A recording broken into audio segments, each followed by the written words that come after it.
Une mission exigeante, des horaires souvent atypiques, l'hôpital met la vie privée de ses personnels à rude épreuve. Comment maintenir l'équilibre? Comment trouver du bien-être au travail comme à la maison? Accompagnement social, aménagement d'horaires, garde d'enfants, aide financière. Par des actions très concrètes, la PHP s'efforce de faciliter le quotidien de ses équipes et cherche des solutions adaptées à chaque situation, parce qu'un soignant compris et soutenu est un soignant plus serein au chevet du patient. Vous écoutez 50-50, concilier vie pro et vie perso à l'hôpital.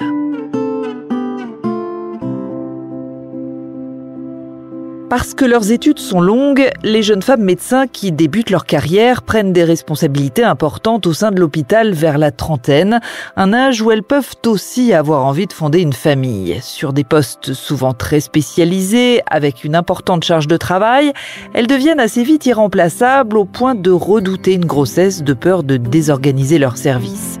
Pour qu'elles se sentent plus libres et moins culpabilisées par une absence de plusieurs mois et parce que la population médicale se féminise de plus en plus, la PHP s'efforce depuis quelques années de mieux anticiper les congés maternité et de trouver des vraies solutions de remplacement, ce qui n'était pas toujours le cas par le passé. Tout le monde y gagne, le service mieux organisé, les patients mieux accompagnés et la professionnelle de santé qui peut vivre l'arrivée de son enfant l'esprit tranquille. À l'hôpital Trousseau à Paris, nous avons rencontré le docteur Hélène Boutroux, pédiatre dans un service d'oncologie très pointu et mère de 3 enfants. Épisode 5, un enfant si je veux. Installe-toi. Tu vas bien? Ça va. Ouais, t'es en forme? Oui. Ouais. On s'était vu, je crois, la dernière fois en début d'année, c'est ça? C'est ça, en janvier. Oui, au mois de janvier, mi-janvier. Super, et ben on va refaire le point sur tout ce qui s'est passé. Je suis Hélène Boutroux, je suis âgée de 38 ans, je suis en couple, mariée, et nous avons 3 enfants qui ont 7 ans, 4 ans et 1 an. Je suis pédiatre spécialisée en hémato et oncologie pédiatrique. Comment tu te sens depuis? Ça va. Ça va? Oui. Ça s'est bien passé les perfusions? Oui, oui. Ouais, ça a été? Oui. Pas été trop fatiguée? Non. Non, super. Côté études, comment ça va? Ça a été, j'ai eu mon diplôme. Ok, bon, bah super. Je m'occupe d'enfants qui ont des maladies du sang, des cancers, des leucémies ou d'autres tumeurs solides et des maladies immunologiques rares du sang. C'est un métier extrêmement spécialisé qui est un petit peu loin de la pédiatrie générale qu'on peut voir en ville ou dans des centres hospitaliers plus généraux. Donc c'est entre guillemets un petit monde où on est peu de collègues en France à exercer exactement la même spécialité. Donc ce qu'on avait vu en janvier, c'était qu'il y avait 2 choses. Les plaquettes étaient un peu moins bonnes qu'avant. Et surtout, tu étais fatiguée en plus. Tu n'avais pas très bonne mine à la dernière consultation. Tu as l'air d'avoir... Pour pouvoir remplacer un médecin de notre spécialité, c'est jamais très simple parce que un pédiatre généraliste pourra faire certains aspects très bien, mais pourra pas faire l'entièreté du suivi, de la prise en charge des patients comme on peut le faire. Et c'est pas une spécialité à laquelle on peut se former en quelques semaines, quelques mois. Ça nécessite, voilà, quand on est senior, d'avoir une certaine expérience, une pratique. On peut dire que c'est jamais facilement remplaçable comme un métier plus standard, plus généraliste. T'as pas besoin de faire de sieste la journée? Quelquefois. Quelquefois, mais plus rarement. Oui. Donc il y a quand même eu du mieux avec le traitement. En tout cas, c'est vrai que sur les prises de sang, c'était mieux, hein. Il n'y a pas à dire. Et sur la prise de sang qu'on avait fait juste avant de refaire le premier rituximab fin janvier, on a vu que... Alors précisément, est-ce que le fait d'être difficilement remplaçable a pesé sur vos projets de maternité? Est-ce que ça a constitué un frein? C'est toujours la fête quand on l'annonce, on est en pédiatrie, donc c'est toujours quand même bien pris, mais il y a toujours cette petite part de culpabilité de se dire bon bah mes collègues vont devoir assumer cette quantité en plus de travail pendant mon absence, c'est sûr. Mais c'est vrai que passant la première année de clinica, arrivant en 2e année, bon voilà, c'était un peu plus la trentaine ayant été franchie, forcément ça devenait dans les choses logiques et qu'on désirait, donc je me suis pas non plus freinée et je me suis dit bah c'est vrai, ça va être une charge pour mes collègues ce congé maternité. J'ai pas fini mon clinica, donc j'ai une charge de clinique qui est importante. J'encadre beaucoup les unités d'hospitalisation, je vois beaucoup de nouveaux patients, j'ai beaucoup de patients en file active à qui il va falloir du coup que je confie un nouveau médecin référent pendant ma période d'absence. Mais d'un autre côté, l'autre hémisphère de mon cerveau rationalisait en me disant, après tout, il faut bien que je commence à faire mes enfants, j'ai 30 ans, c'est logique. Et c'est vrai que voilà, j'avais le projet de pouvoir rester à terme dans ce service. C'était vraiment la spécialité et le service dans lequel vraiment j'avais envie de pouvoir rester travailler de manière pérenne. Oui, je me sentais un petit peu culpabilisée de me dire, bon, je vais les mettre face à des difficultés de planning, d'organisation, de travail supplémentaire. Pourquoi vous avez fait votre stage C'était mon infirmière quand j'étais premier semestre de néonat. Ça fait un petit moment qu'on se connaît avec Marie-Laure. Ouais. Et ouais. C'était du coup la grossesse de mon aîné, c'était en 2017. Fin 2016, début 2017. Cette grossesse-là, ma première grossesse en 2017, j'ai pas été remplacée dans le service. Ça m'a demandé, dans les semaines, mois qui ont précédé, pas mal de travail pour mettre les choses vraiment au carré et que ça soit extrêmement anticipé. Voilà, je voulais absolument que mes collègues ne manquent d'aucune information et que mes patients n'aient aucun loupé à cause de mon congé. Donc c'était quelque chose, j'ai senti que là, il fallait que je sois un peu la chef d'orchestre. On fait face les 4 mois, c'était comme ça. Et puis en fait, voilà, les collègues ont fait mon travail le temps de mon congé maternité. En 2023, donc pour ma 3e grossesse, les choses ont été différentes. Là, on a pu trouver une solution puisque une des praticiens à temps partiel du service a pu voir sa quotité de temps de travail dans le service augmenter. Donc, elle a réduit ses activités hors APHP pour se consacrer à temps plein au service. Et donc, on a pu repartitionner certaines activités. Elle est un peu moins versée en hémato-oncologie que moi, mais néanmoins, elle a pu apporter son aide et le renfort de l'équipe sur les aspects dans le service qu'elle prend en charge, notamment en hôpital de jour. Donc là, les choses ont été plus anticipées en amont. Alors ça a nécessité qu'on s'en occupe plusieurs mois en avance, mais du coup, cette période d'absence a pu être mieux remplacée comparée à la première grossesse où il n'y avait eu aucune solution de mise en place.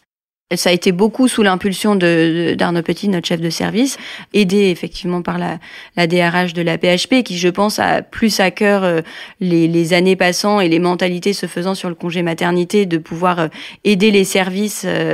Donc c'est sûr que ça a dépendu de ça, mais force est de constater que on a pu trouver une modalité d'entente et d'exercice qui a pu faire que, au moins sur une partie de ma charge de travail, j'étais remplacée. Et donc ça a été quand même plus simple pour la 3e, même si c'était plus long, paradoxalement.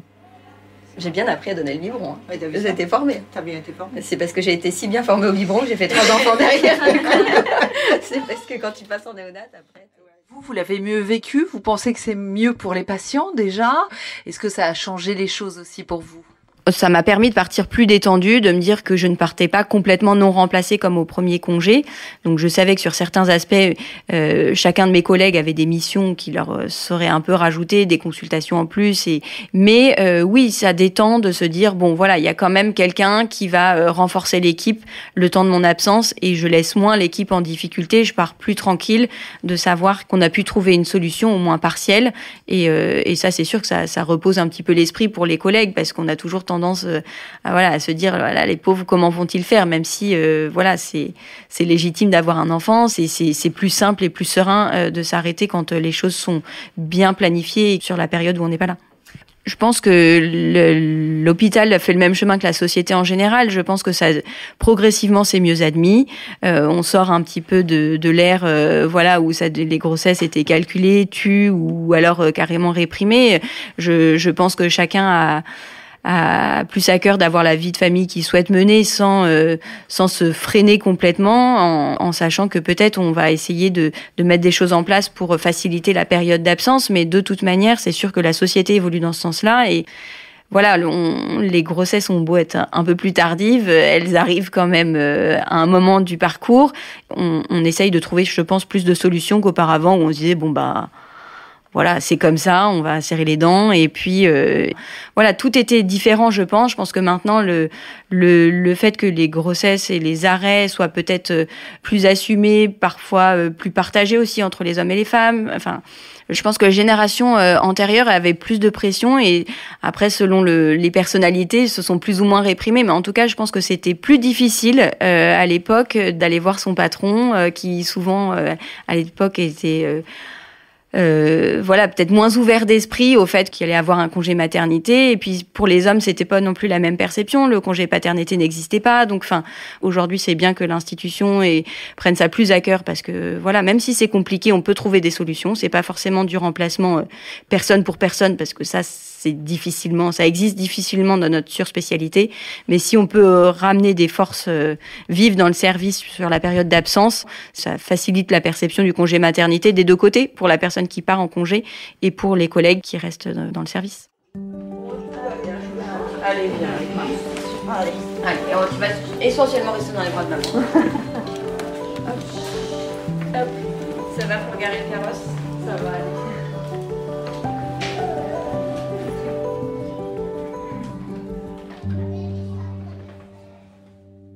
Je suis Olivier Tréton, directeur des affaires médicales au groupe hospitalier Sorbonne Université, qui comprend l'hôpital Trousseau et d'autres hôpitaux comme la Pitié-Salpêtrière, Tenon ou Saint-Antoine. Au GHU Sorbonne Université, on forme environ 900 internes par an. Un peu plus de la moitié sont des femmes qui vont sortir de l'internat et devenir médecins seniors en charge de file active de patients vers 30 ans, à l'âge où, en France, on a son premier enfant. Donc très vite se pose la question du remplacement d'un congé maternité qui arrive au moment où la praticienne va être finalement la plus active à l'hôpital. Elle va prendre beaucoup de garde, elle va se surspécialiser dans les pathologies qui ne sont pas prises en charge ni en ville, ni dans la majorité des cliniques. Et donc, la surspécialisation des praticiennes au CHU implique beaucoup plus de difficultés pour trouver la personne qui va pouvoir les remplacer. Nous n'avons pas un vivier de praticiennes, de praticiens sur le marché qui va pouvoir, au pied levé, remplacer des compétences aussi rares. C'est réellement un casse-tête.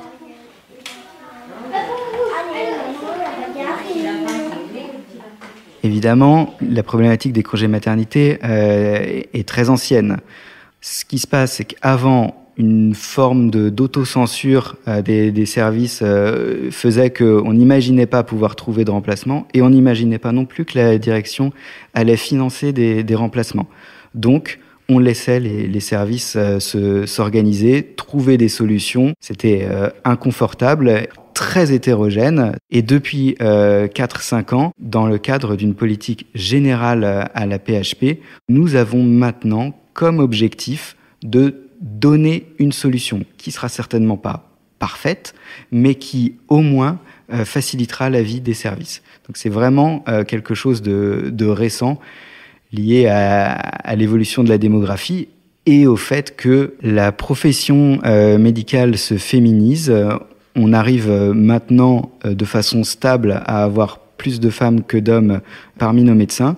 Nous aurons aussi à prendre en compte l'instauration d'un congé paternité plus long. Nous devons nous préparer et trouver des solutions pour que l'activité des services soit la plus lisse possible sur une année et amortir les à-coups liés aux décisions forcément très légitimes de fonder une famille pour des hommes et des femmes maintenant qui ont 30 ans, 32 ans, 35 ans quand ils sont recrutés à la PHP.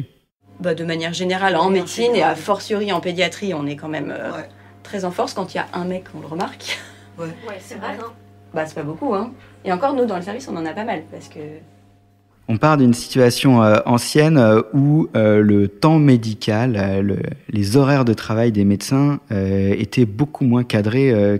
Et donc, un congé maternité dans un service, ça impliquait simplement que les personnes qui travaillaient dans le service pouvaient faire 3 week-ends par mois pour compenser une absence, pouvaient rajouter 2-3 heures de travail par jour. Et c'était normal puisque le temps médical n'était pas compté. Aujourd'hui, la situation est différente. Le droit et les mentalités ont évolué. Et un arrêt de 4 mois, ça doit s'anticiper pour que ça ne retombe pas sur le reste du service en leur demandant simplement de serrer les dents pendant 4-5 mois. Ça, c'est une situation qui n'est plus tenable, on a les moyens de réfléchir à des organisations qui sont plus modernes et qui correspondent à ce qui se passe dans le reste des entreprises françaises. L'hôpital n'a pas à être à part, n'a pas à être un endroit sacrificiel où on n'a pas le droit d'avoir des enfants et on doit se taire si la charge de travail augmente. Aujourd'hui, on a une politique depuis 4-5 ans, on communique dessus et on dit non, si vous avez l'anticipation d'un congé maternité, venez voir la direction des affaires médicales. On n'aura pas forcément la solution à tout. On ne pourra pas peut-être remplacer les 4 mois, on ne pourra peut-être pas remplacer à temps plein. Ça reste compliqué. On n'est pas en train de remplacer des gens qui sont interchangeables facilement. C'est super compliqué, mais au moins on peut travailler. Aujourd'hui, le maître mot, c'est donc l'anticipation, le dialogue au quotidien. Si on a 1, 2, 3, 4, 5 mois pour se préparer, on va pouvoir aller chercher avec le chef de service, dans son réseau, des gens qui vont pouvoir prendre le relais. On dit au chef de service, vous anticipez une difficulté, venez nous voir, anticipons. Si on le fait au ras de l'événement, on n'y arrivera pas, mais si on se parle suffisamment en amont, on pourra aider. Et nos solutions pour remplacer les praticiennes très rares, elles sont relativement nombreuses. On peut demander à un praticien qui est en contrat chez nous de faire quelques mois de plus. On peut demander à un praticien qui est à temps partiel d'augmenter sa quantité de temps de travail.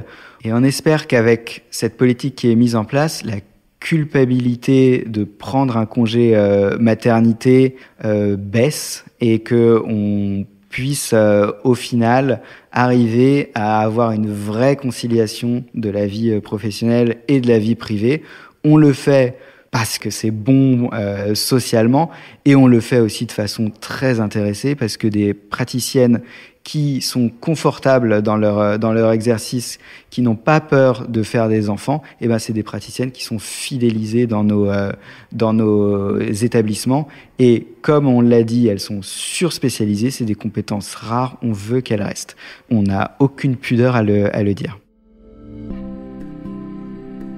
Vous avez 3 enfants, vous êtes prête pour le 4e ?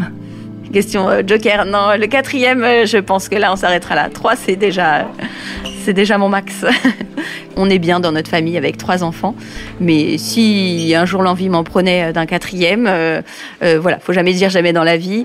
Mais c'est pas mon travail qui me freinerait dans ce projet. Et j'aurais tendance à me dire, ils ont survécu à mon absence 3 fois, ils survivront une 4e fois. Merci. Au revoir. Merci d'avoir écouté 50-50, concilier vie pro et vie perso à l'hôpital. Et rendez-vous dans un prochain épisode avec un nouveau récit de professionnels de la PHP.